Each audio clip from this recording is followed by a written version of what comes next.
Hi, I'm David Lyle with Pop Wood. We're going to make a miter gauge shooting board. So often we make our shooting boards at a nice 90-degree angle, which is great for squaring up stock, smaller pieces that you want to do by hand.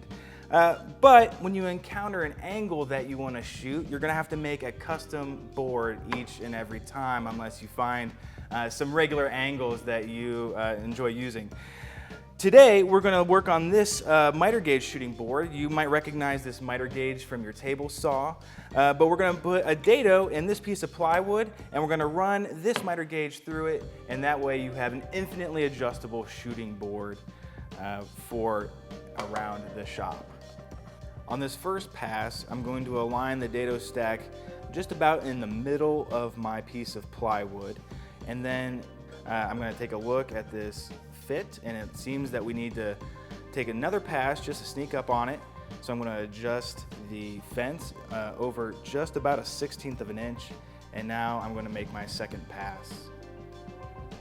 I'm going to do my test fit again, and it looks like we have gotten exactly where we need to be for this dado. All right, we're back from the table saw. We've established our dado and our piece of plywood. What we're hoping for is that your miter gauge will sit nicely within the length of the dado.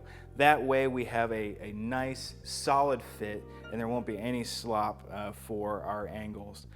On the back side, we need to screw in our hook on our bench hook. So we're going to drill a pilot hole. Not all the way through, but enough that we will have a nice solid connection. I do want to countersink this a little bit. We don't want this to ever get in the way.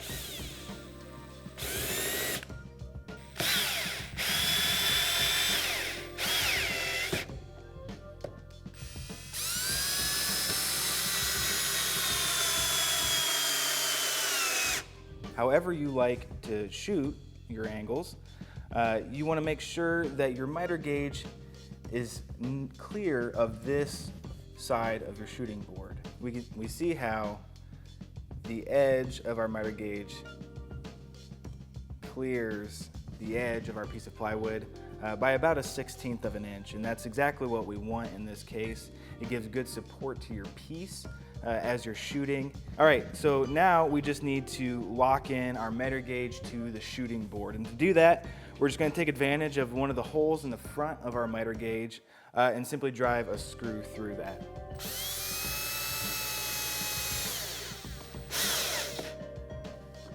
All right, and our miter gauge shooting board is done.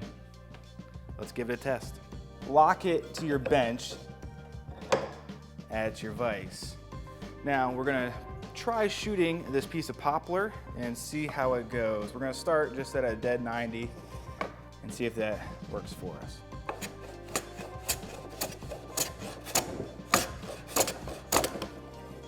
And we have a perfectly 90-degree piece here. Now that we have established that we can do a 90-degree angle on our miter gauge shooting board, I went ahead and cut this piece at 15 degrees, and now we're going to shoot it to our mark line.